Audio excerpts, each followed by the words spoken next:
in a Marxist sense, that constant growth cannot go on. Right. Growth for the sake of growth. The valorization of capital for the sole aim of valorization is going to end up in some sort of trauma, and people get that. But how do we turn that? And it seems to me, at least there's a promise, or at least a call, for having some sort of idealistic process to bring about that turn, and that's why I focus on this, because when we go through and when we talk to people, I expect not only in my own students in my own community, but workers in my own community who have lost their jobs, who have been on the blunt end of what's happening to industry in America. They say, of course it's unfair. And of course I know that I was always only working for the boss, and and the promises of we're all in this together don't work. They get that, but to move that forward, and to take the what you're talking about, the concrete sort of imminently unfolding contradictions, and turn that into something that isn't just, well, I'm going to go up north. But the point is that there'll be necessarily an end game to capital. That's what I'm talking about, the objective. So it's not about how do we think.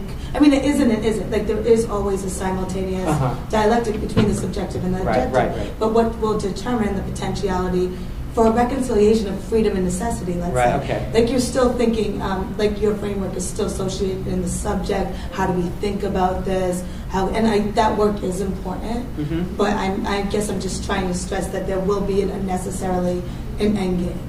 And it's determined technically by the shrinking, the disaccumulation of that. Okay, I see what you're saying. So I see what you're saying. What I'm saying? I'm locating it determinately.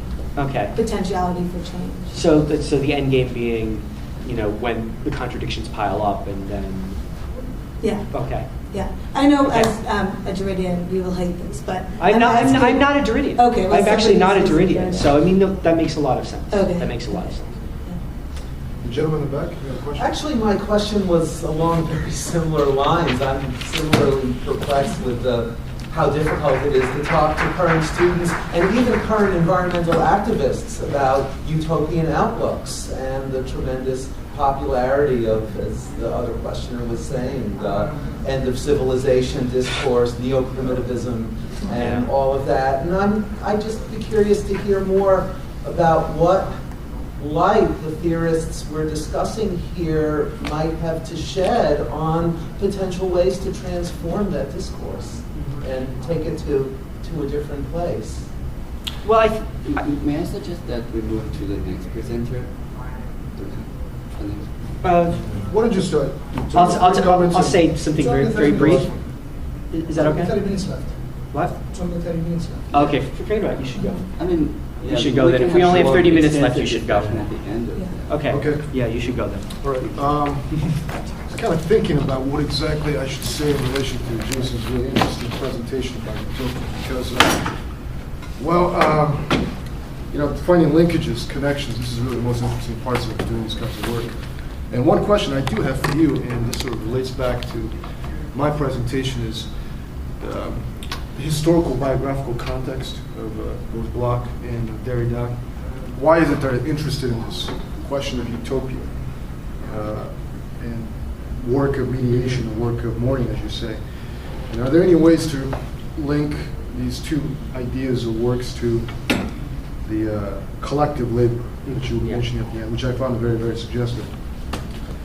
But I suppose one link is to talk about Terry Eagleton, whom you mentioned in relation to the critique of Derrida's Specters of Marx, because Terry Eagleton is also, he writes on different topics, but he's also written on Oscar Wilde. And some of the observation he makes about Oscar Wilde is very, very pertinent for my presentation.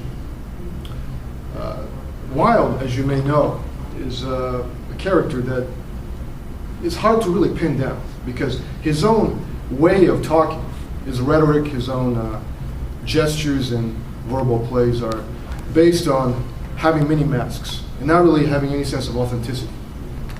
So, and this comes out of different reasons. I mean, you can find this in the particular essay that I want to talk about. Soul of Man Under Socialism, published in 1891. And the reasons Eagleton talks about is the fact that Wilde was between two places all the time. Right? He was both Irish, he was, and at the same time he was playing to an English upper-class audience in the theaters. So he's using the language of the bourgeois theater and making fun of it, satirizing it, but within the conventions at the same time. And he has this root. His mother, Speranza, was an Irish nationalist, and he had sympathy for it, but he was not really political. And the same thing with his relationship to socialism. He was the reason, some argue, not Morris, but Oscar Wilde was interested, or gotten interested in the topic of socialism, was because of the influence that William Morris had on him. And I'd like to read a passage from E.P. Thompson's very famous biography of William Morris. And this is a postscript to the revised edition that Thompson did in 1976. Originally, the book was published in 1955 with all the Stalinist pieties, as Thompson said, purged of all that. And this is what he has to say about Morris, which is, I think, applicable to some extent to Wilde himself. This is Thompson talking. When I say that Morris may be assimilated to Marxism only in the course of reordering of Marxism itself, I don't, of course, imply that Marxist thinkers have not noticed these problems or proposed solutions. But it is in this area that I think the problem still lies. In the case of, quote, Morris and Marxism, bewilderment before it emphasizes that the problem is unresolved. Moreover, it should now be clear that there is a sense in which Morris, as a utopian and moralist, can never be assimilated to Marxism. Not because of any contradiction of purposes, but because one may not assimilate desire to knowledge. And because the attempt to do so is to confuse two different operative principles of culture. So that I phrase the problem wrongly. And Marxism requires less a reordering of its parts and a sense of humility before those parts of culture which it can never order. The motions of desire may be legible in the text of necessity and may then become subject to rational explanation and criticism. But such criticism can scarcely touch these motions at their source. For Marxism on its own, we now know, has never made anyone, quote, good or bad. Although a faith arising from other sources, acclaimed as Marxism, has sustained epic courage in a bad faith, arising from other sources, but acclaimed as Marxism, has defiled the first premises of Marx. So that what Marxism might do for a change is to sit on its own head a little in the interest of socialism's heart, with capital S. It might close down one counter in its universal pharmacy and cease dispensing potions of analysis to cure the maladies of desire. This might do good politically as well, since it would allow a little space, not only for literary utopians, but also for the unprescribed initiatives of the everyday man and woman who, in some part of themselves, are also alienated and utopian by turns. Now, I think this is relevant to the discussion in Wilde because when you read this text, this very celebrated text from 1891, Oscar Wilde, which, according to other people, has been inspired by his visitation to the Fabian Society, where George Bernard Shaw gave a talk. And Shaw, after he read this essay, said, this is really witty and interesting, but it has nothing to do with socialism. Well, the reason I think it is something to do with socialism, in the Thompson sense, is because the aspiration for utopian desires and utopian radical change is something that is at the very basis of Marx's ideas, even though there's this critique that the utopian socialists lacked the relationship to the material conditions, the objective conditions, that they were, as you said, building castle in the sky or castle in the air, that they had this blueprint. And the reason for his critique, Marx's critique, was not so much because they were wrong, or their aspirations were wrong, but because they wanted to impose these blueprints on changing and shifting geographies, changing social conditions, historical conditions. And you have to rework the blueprint from within, from inside out, so to speak, from the actual material conditions. So, in relation to Wilde, we may say of him that the problem is not so much that he is a utopian, that he's trying to impose a blueprint, because he doesn't have a blueprint, if you read this essay. He doesn't have any concrete analysis of any situations, nor does he have a particular program, let's say. What he says, when he speaks for socialism, he's speaking for socialism because it is for individualism, or capital I.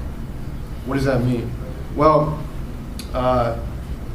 in his eyes, private property, and we assume he's talking about Victorian capitalist private property, demeans human beings, because it forces a lot of people, the poor, to work starvation wages, cleaning streets, doing these alienated, very inhuman work that is not ennobling of the soul. And for him, the work that is ennobling of the soul is art, first and foremost. So this is a reason why we should abolish private property, for everybody to be able to work something that is artistic, to create something.